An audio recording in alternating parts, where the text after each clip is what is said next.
Hey guys, got another pen video here for you and hope everyone's doing well out there.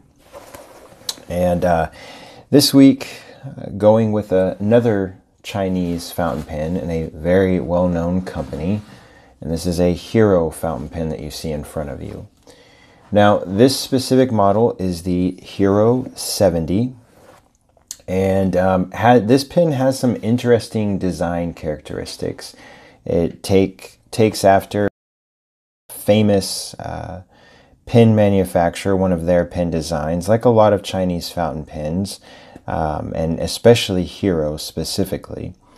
And this pen is got an interesting nib, and let's just kind of jump into it, and we'll talk about the pen as we go through the review. So first things first, when you first look at this pen, the first thing that I notice at least is that it is a very slender design.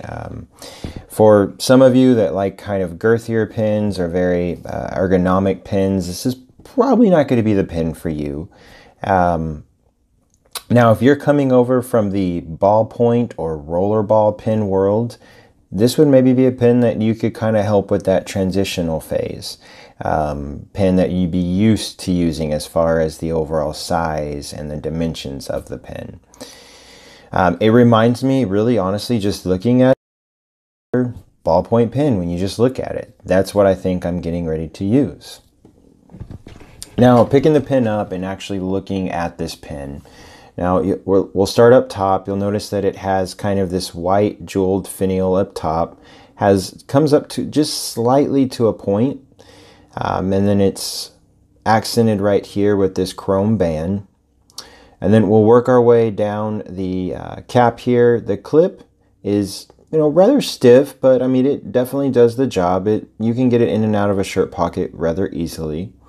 Now, you'll notice that this obviously is a blue fountain pen, but it really has the kind of sparkles or speckles in the pen that kind of makes it kind of pop a little bit, which I think is a nice design for a pen like this. Now, we see down here you actually have Hero at the bottom of the cap here. And then on the back you have 70, so you've got the actual, so that way you can distinguish what model this is. Now, the cap definitely tapers down, and the pen kind of continues to slightly taper down to the end of the barrel. To give you an idea, the barrel dimensions here about 9.4 millimeters, and then it tapers all the way down to 7.9 millimeters. Now, looking at the end of the barrel, you have the same type of finial here, again accented or held together by another metal cap band. Now, it is just a simple pop-off cap, of course, and that reveals that section and nib. And you'll notice that you have a metal section. I know some people not big fans of metal sections. Again, if you are someone that uses ballpoint pens or anything like that a lot, you'll probably be used to a section similar to this. Again, I'm not a huge fan of metal sections, but we'll talk more about this as we go through. Now, one of the things that you'll really notice about this pen is the nib. So those of you that may be familiar with the Hero 360, and I'll put a picture of it up on the screen here, the overall design of this pen as far as the mechanical pieces of it are identical. Basically the same pen. They basically have just kind of changed up the cap and barrel slightly, but everything else with this pen is basically the same. Now, you heard me talk about that it kind of stole the idea from a classic pen manufacturer, and that being the Parker. Actually, Chris Rapp 52, I'll put a link in the description. He did an interesting review between the Hero 360 and the Parker 180, and I'll put a picture up here for you guys to see the Parker 180.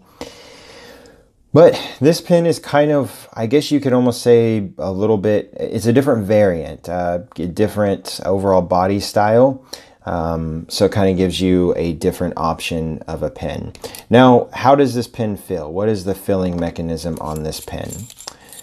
So we've got a kind of push filler right here, or an aerometric filler. Some of you may know these as that, where you take off this piece here and you've got your sac in here, and you just push this pressure bar, and once you start to, you put it in the ink, of course, once you release that pressure bar, it should bring ink up into the sac.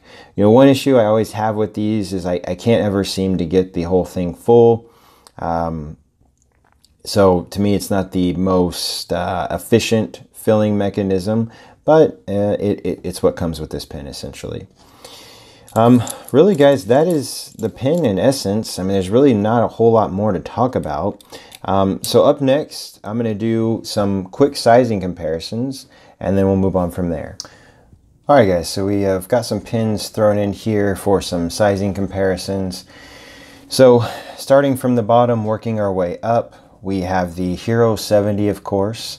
On top of there, we have the Zenzoi fountain pen, a pen that I have not reviewed, but I threw that in here because overall size and characteristics are fairly similar, and I kind of wanted to show the two pens.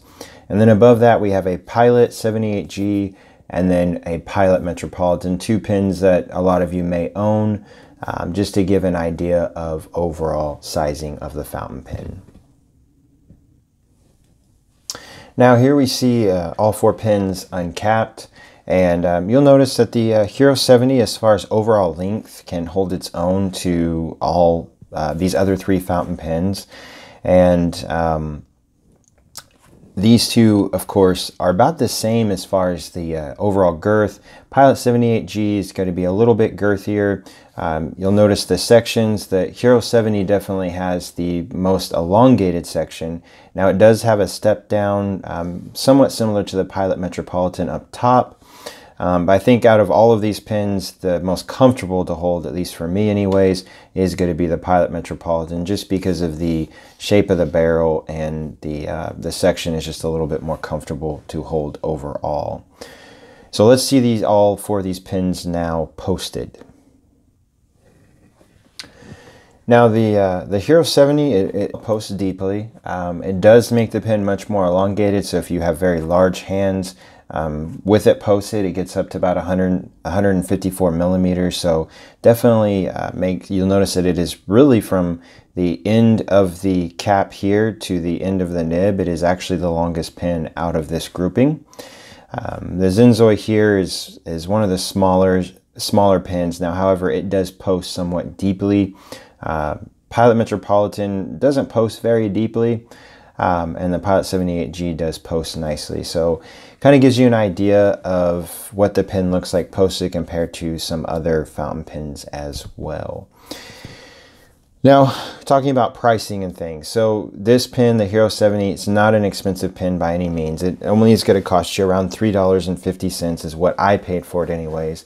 And most of the auctions that I've seen, it's going to range anywhere as the low end of being around $2.75 to the high end being $5. So you're going to get this pen for $5 or less, generally speaking. Now the question is this pen worth that price point? So up next, guys, we are going to do a writing sample, and then we will finish up and I'll tell you what I really like about the pen and what I don't like about the pen.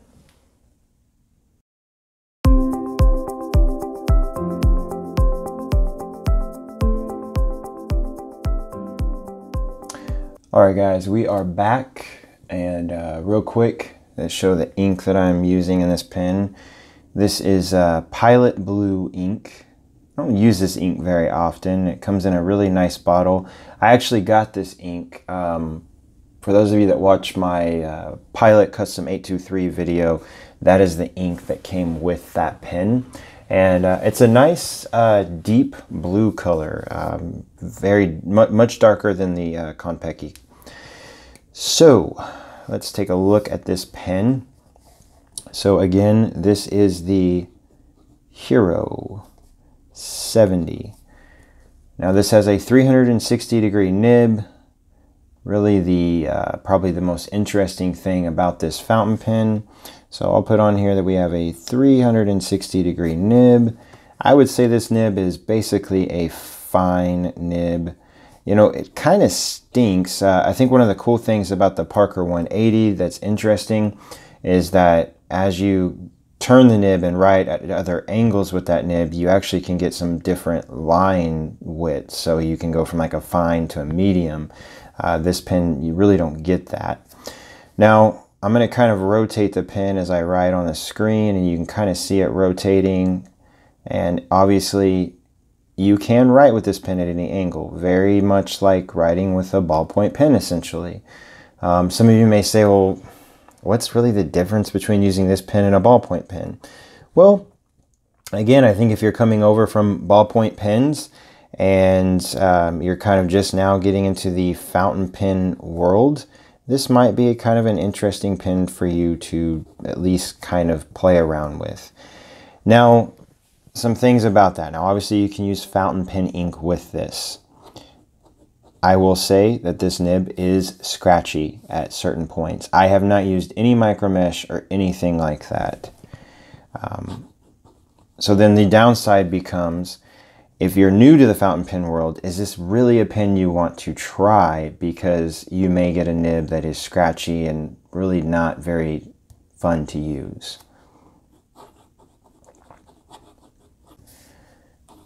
And really, to answer that question, I do not think that this pen, it's really not a pen that I'm overly impressed with. It doesn't really do anything for me. It's not, I think there's a lot of pens obviously that are I think a lot more interesting. I think the nib, you know, is kind of gimmicky. I think that it's a cool idea, but I definitely will give the nod to Parker. I don't own a Parker 180, but Parker, I definitely think, did this a lot better. You're obviously not going to get any line variation. I've also noticed at some angles, you'll notice I had, when I first did that downstroke, no ink came out. So at times, see right there again, it takes a minute for those feeds to catch up. Now you'll notice that basically, and I'll do a close-up for you guys, but basically this is two nibs kind of sandwiched together, or you could almost say four nibs. But it actually has two different feeds on either side. And there's actually, from the top here, you may actually be able to see it in this video, if I can get it to focus. I don't think I'm going to be lucky with that. There's actually 4 slits in this pen, and I'll do a close-up for you guys, and I'll put it on the screen so you can see it better. But there's actually 4 slits on this pen. So again, you know, I paid $3.50 for this pen. You know, I was kind of hoping it can maybe be one of those workhorse pens, but it's probably is a pen that once I run out of ink, I'm probably not going to use it much more after that. And I really don't criticize a lot of pens that I review, and it's not that this pen is a horrible pen by any means, and I probably will run it through some micro mesh and mess around with the nib, but it's not a pen that I'm overly excited with. It's not much different than using a ballpoint pen, and a ballpoint pen, I feel like I'm not probably going to have the issues and the scratchiness that I have with this pen. So there's my review, guys. Not crazy about the filler. The pen overall, I was hoping the nib was going to be a little bit more exciting, and it's just not. It is a relatively inexpensive pen. If you just want a pen to mess around with and that's totally different from your other fountain pens, try it out. Outside of that, it's not a pen I'd really recommend. You know, save your $3 and get one of your cheaper Wing Sungs. Those are, to me, you got a lot of those under $5, or there's other Hero fountain pens for that matter. Get a 233. That pen is much better than this fountain pen. Guys, hope you enjoyed the video. If you've got one of these guys, leave a comment down below. Tell me what you think. Maybe yours is a lot nicer. The nib works better for you. Who knows? Until next time, I will see you guys later. Bye-bye.